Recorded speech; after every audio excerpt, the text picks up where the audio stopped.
Hello and welcome to the next episode of SYSTRAcast, which is the podcast for SYSTRA Limited. You may be used to the dulcet tones of Tom Gardner, but I'm afraid that today you have me, Holly Wallace, as guest host for a special April edition focused on mental health. As you may or may not be aware, April is Stress Awareness Month, and so joining me today to talk about stress, what causes it, how it makes us feel, and ways in which we can help reduce it are three of our fantastic SYSTRA mental health first aiders. First up, Rachel Goodwin. Rachel is a senior transport planner based in York. Hello and welcome, Rachel. Hello. Morning, Holly. Right. Morning, everyone. Second up, Stephen Livingstone. Stephen is an associate in the development and infrastructure team and joins us from his shed/office in sunny Glasgow. Hi, Stephen. Good morning. And finally, bonjour to Aline Roach, assistant management accountant based in Manchester. Morning. So thanks so much, guys, for joining me today to talk about all things mental health. I too am a mental health first aider, and I know how important it is that we keep this topic on people's radars. I suppose the first thing I'd like us to chat about today is understanding what causes us stress and how taking action to manage our stress levels is a key part of looking after our well-being. So I just wondered, Rachel, can you tell me a little bit more about how people can examine what makes them stressed? Because sometimes it can be quite hard to pin down. Yeah, exactly. And it's an interesting one, that is what makes you stress, what is stress? And it's different for everybody. I think stress is like a different thing. And some levels of stress are good, obviously, because it keeps you on your toes, it keeps you like alert.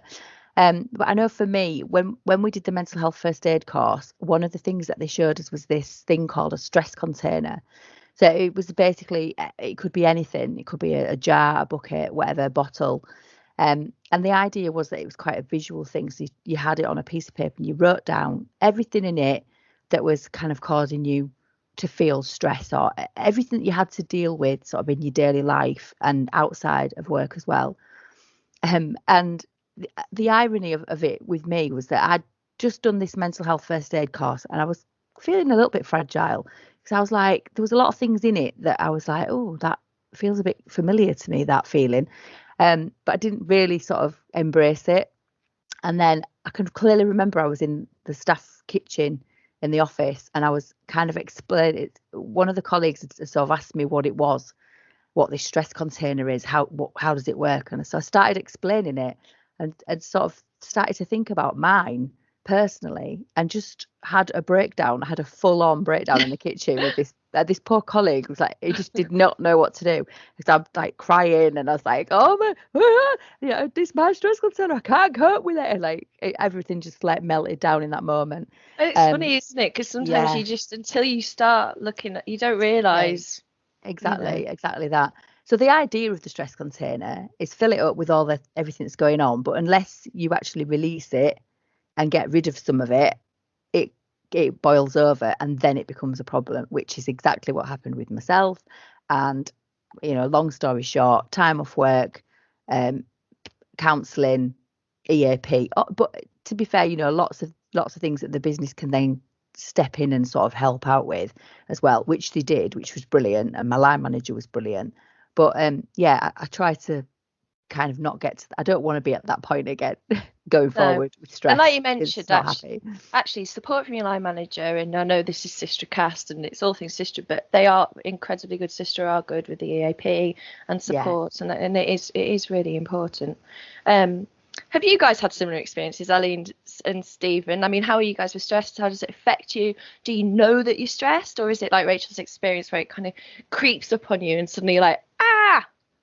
Yeah, I think stress doesn't really come on its own. I think that basically I have a mix usually of stress and anxiety, and it's really easy to see when I don't cope with it anymore because I stop sleeping. I go to sleep and then I wake up in the middle of the night and then I can't go back to sleep.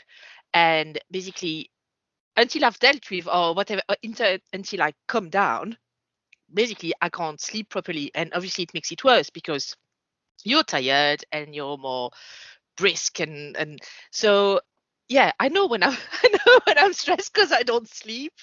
So, yeah. So, what about you, Stephen? Are you quite chilled out, or are you? Generally, I'm okay with stress. It tends to take quite a bit, but when it starts to build up, I can tell, I can be a bit more tired, can feel myself being a bit more snappy, Yeah. It short, can be that fight short or flight fuse. mode as well sometimes with Yeah, stress, isn't it? yeah. It's kind of one of those. Yeah, exactly. I mean, I can get headaches. I used to suffer from tension headaches. I had no idea what they were. It was quite a few years ago, and I think I was put on beta blockers for a short while. But I realised how I can manage it, and it's usually through exercise or through just kind of understanding what's going on a day-to-day basis, what I've got to do in a week, writing it down and ticking it off. And as long as I've got it somewhere to look at what I've got to do, I find I can manage it then. Don't get me wrong, there's still times when stress will build up. It's the same for everyone. And I mean, stress is okay as long as you there's can manage certain it. amount of stress is actually all right, isn't it? But when it gets too much, then it can just get too much. I think I'm, I guess, similar to Rachel, where I don't realise it's there until suddenly it's huge. Because I used to commute through from York to Leeds every day in a camper van, and I had the children in breakfast club and after school club, and I get home and I have to do tea and I have to do bath and to do it all again, and I didn't have any support at the time. And I suddenly found myself just bursting in tears, like you said, Rachel. Yeah. And people turn to you and go, "Why didn't you ask for help?" And I think that's one of the things is actually, don't think that you're too big and clever and strong. You can always ask for help. And once I did and actually started to talk about it, then suddenly it was better. And you don't realise, like you say, like, oh, actually I haven't been sleeping very well, or I have been clenching my teeth, until it's gone, until you've dealt with it. And you suddenly look back and go, God, I was actually really stressed. And I guess that's one of the things I take as a positive, actually, because I actually have general anxiety disorder, which I never knew I had, right? And looking back across my life, it's obvious that I had anxiety, but like I just never had a word for it, I guess. I mean, I was born in the 1970, and wrongly so, but in the 70s and 80s, there wasn't anything. It was just like, get on with your life and stop moaning, kind of thing. But looking back now, I can clearly see times when that was exactly what it was. It was anxiety, and sometimes all of these things are rolled into one thing. And the positive I take from it is that I now can look at myself, and I feel like I'm pretty much completely self-aware now, and I know what those feelings are, and I know when I couldn't feel them coming, and I know what I need to do, and I know that I can't just ignore it and let it build up. And and that's the positive that I take from it, is that I've got that awareness. I've learned those lessons, and I learned them in a pretty tough way. But yeah, at least I have learned those now, and I can go forward and just be a bit more positive. I'm positive about the fact that I've got anxiety, and that I do get stressed, because I know that I can deal with it, and I know what things I need to do. I think it's a really interesting point you've just made as well about growing up in the 70s, and that whole attitude towards anxiety, depression, mental illness was a case of, well, pull your socks up, just get on with it. Which actually, when you look at books, giving advice on depression, that's the worst thing you can say to somebody. See, in France, it's different. In France, it's different because being born in the 70s too, I've seen people with stuff. And basically the first step in France, you kind of recognize it, but it's kind of, you medicate and you don't address, problems. Now it's moved on a bit, talking to my family and stuff. But I remember my mom, I've never known my mom not drugged up. Because you just kind of dealt with it by Prozac Nation. Well, it wasn't Prozac at the time, but yeah. So it's kind of one of them, isn't it? It's I think it's better not to be, if you can, it's better to kind of try and find out why you're stressed and anxious, and then basically then you need less medication. You still have to, you can have all the medication you need to help you get better. And I think that's great, but just kind of it's like putting a plaster on the plague or something. Otherwise, it's not, it's kind of completely not helpful. I think that was what my next kind of question was going to be. Everyone's stress container is different, some big, some small, everyone handles it differently. And likewise, everyone's methods for coping with stress can be different, whether it's medication, or some people keep a journal and find writing stuff down helps. Some people use yoga or meditation. I actually know someone who liked to smash plates and would go to a charity shop and buy crockery and go somewhere in the middle of nowhere and smash them and obviously tidy it all up. Brilliant. So And I think there are now places where you can actually pay to do that and take a baseball bat. What I mean is everyone's coping strategies are different. What is it that you guys do? Stephen, you mentioned, maybe writing stuff down. Is there a Yeah, I way? mean, yeah, Exercise. it's not a journal or anything I'll do. I mean, at the start of each day, I always write down what I've got to do in the day, and it's usually work related, but I'll throw in some personal stuff there if I need to. It's just my own tasks, and it becomes a tick the box exercise. But what I also do, and I find that it works for me, and I've heard it works for others too, is you don't always get to the items you want to do because something else comes in the door. So I actually go back and I update the list, and then I tick it, because then I can look at it and say, well, actually I didn't do 1, 2, 3, but I did X, Y, and Z. So you know that your list, while your list is getting longer, you're actually managing to tick off stuff. So you can get that kind of a feel good, feeling from it.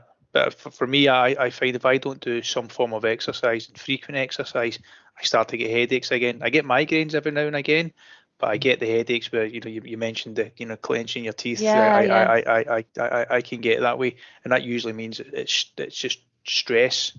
I think it is anyway, and it's usually at the busy times, and whether it's work or dealing with the 3 kids. We've now got a puppy just to add to all the fun in the house. So why not? I hear you say. Yeah. Don't forget to release some of that out of that container of yours, Stephen. Just keep building it up. But yeah, exercise for me, but it's not the same for everyone else. No, but it's definitely good. It's that like a release of endorphins and stuff. If you and sometimes you really can't be bothered to do it, but when you force yourself to go out and go for a run or go for a walk or whatever, it does improve your mood. And it's definitely, now the sun's shining again a little bit, and it's even better. I suppose that there are some kind of conventional and not so conventional methods when it comes to coping with stress. I guess what I'm wondering is, in your role as mental health first aider, where would you start if someone came to you saying that they were stressed out? What would be kind of the first port of call, and what, I'm guessing you've had training in terms of mental health first aid. Just tell me a little bit about what advice you'd give someone. So I think the thing for me, I remember really clearly was, and you'll remember it, Holly, as well. We got the acronym. Was it ALGAE? ALGAE. So yeah. It was. And I Here's can't a test all of for it, you. but Come on. One of the main ones was to listen. And that's an important one, I think, for me, because sometimes people just want to tell you stuff, and they don't want you to do anything, and they don't really want you to say. They don't sometimes even want you to say anything, but just the fact that they've throughout this period of time, I've phoned up so many people and just gone, hiya, just wanted to catch up, just see how you are, and literally the floodgates on some people open, and I'm there 20 minutes. Sometimes it's just a literal quick hello. But what I've found interesting is that once people start to talk, they kind of, if you just let them get on with it and just listen, and then at the end of it, sometimes they don't even want you to do anything. They'll just sort of say, oh, thanks. So much better now. I just feel better that somebody actually phoned up and said, how are you doing? But yeah, I just think, so for me, I think talking is probably one of the main things. And then like signposting, like we say, the business has got the EAP. We've got all of us as mental health first aiders, and any one of us will help in any way we can. We obviously can't diagnose things, and we can only sort of support and give signposting. But I think the business is doing really well at the moment with highlighting things and putting that message across that, your mental health and your physical health and well-being are all entwined, and it's all really important as well. Even Pierre, literally, I watched this thing yesterday, and that's, the amount of times he said mental health was, I think it was about 6 in like one little bit. So I was really I came away from that feeling really positive, because it's like, we are going to grow the business. Things are going to ramp up. We're going to, the targets and budgets have extended, obviously, as we grow.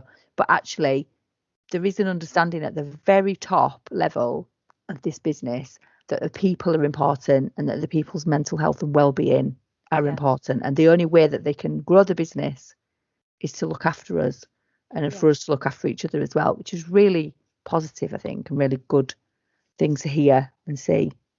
Yeah, Definitely. definitely. And like you say, there's the signposting. We're not here as to diagnose or be mental health kind of professionals. What we are here to do is just actively listen and be able to maybe point people towards some help that they could get and say, have you considered this? Have you considered that? And also kind of bear in mind that when people do come to us, it is confidential unless we feel that there is a risk to life, in which case, yeah. Oh, that's brilliant. I hope it does give listeners a bit more of an idea of kind of what we're here for. And I suppose, speaking of what we do, my next question leads on to why we do it. And this might be a bit more of a personal question, but like, is there a personal motivation through kind of experiences, without going too deep into it? Because obviously you get into wanting to help people with mental health because maybe you've had experience yourself or through friends and family. I know, I had experience of postnatal depression, and I also have a daughter who had issues with gender dysphoria, identifying as non-binary and then as male, and ultimately settling on cis with she her pronouns, which is a really big issue for kids these days and adults as well. So there's a lot of complex issues going on out there, as well as your kind of anxiety and depression. Without going too deep, are there any experiences that led to you being passionate about mental health and supporting the well-being of others? Well, as I said, I've never known my mum not on antidepressants, which is kind of an interesting concept, really. And I think it's quite important that you be kind to yourself and others, I guess. And it's kind of recognized that if you kind of help others, you feel better about yourself usually, or it's supposed to be. So I think that's basically I'm interested because I do have personal experience of, obviously, but also I think if you can help, then it makes me feel better. So it's a double whammy, really. So yeah, definitely. It is. It's nice to be nice. It's like yeah. And I think there's so much wrong with the world. I mean, if you can't kind of pick up the phone and call someone to say, I don't feel really well today, I feel down, then it's really sad and you're not really good human beings. So yeah, there's loads of good stuff out there at the moment. Of the kudos thing on LinkedIn. I've seen loads of people doing that recently. Just making people feel it's that positive mental health, making people feel a bit better about themselves. But then, like you say, it also makes you feel good when you kind of go out of your way. I remember someone once like randomly giving me a bunch of flowers in the street in Glasgow and kind of being like, it's just such a surprise sometimes, and sometimes you can think the worst of society and actually be surprised when kindness jumps out at you like that. I think it's good. I think one of the things that I'd seen roll out on the the comms that have been coming out across the business was about celebrating the achievements, no matter how small they are, and not necessarily just work achievements, but like any achievements. And like it's amazing how often we just sort of we dwell on things that are going wrong, and we dwell on things that are not really happening that we want to happen. And actually there's so much stuff that's gone right and that might be brilliant, and it might be small, but you should write that in as an achievement, right? But there's scientific stuff behind that, because in your brain, I remember for some training ages ago, there's something called dendrites, and the dendrites are the links in between your neurons, I think. And the more your thought path goes from one to the other, the bigger the dendrite road goes. So if you feel negatively about yourself, and your thought goes through the easiest path. So if you think negatively about yourself, you'll tend to go to thinking negatively about yourself. Whereas if you make sure that you recognize the little wins that you do and you kind of do it on a regular basis, these pathways will get bigger and you'll get happier with yourself. So it's quite like the journal writing or whatever. It makes me think of like Stephen's list. It's actually quite important because it retrains your brain to think in a really in a more positive manner about things. So so there is actually science behind it. Sorry. Went a bit Professor Brian Cox there, didn't we? We were like, give him a run for his money on his podcast. Next week I'm doing brain surgery, But no, you're absolutely right. And it does go back to Stephen's point of like writing a list, and you might have 5 things on it, but even just achieving one thing, you should be really proud of that one thing that you get. And it can be lit as big or small as you like, you know, whether it's kind of painting a skirting board or, you know, managing to make a cake, or, you know, it's. Yeah. I would say, unless the one thing you tick off on your list is to write a list, Yeah. you might want to look at what you're doing in a day. Yeah, that you've got to put that on. That you've got to put some things on. Like, I know, sometimes I put things like have a shower and like yes, cross that off. Have a shower. Get out of bed. Cross that off. That's something I've done today. Breathe. You know, have a shower without whining would be really good. Brilliant. Well, do you know what, guys? I think on that high note, I think I'm going to leave it there. It's been brilliant talking to you lot. I hope this this podcast comes across well. And so thank you very much, and goodbye. Thanks, guys. Thanks, everyone. Thank you.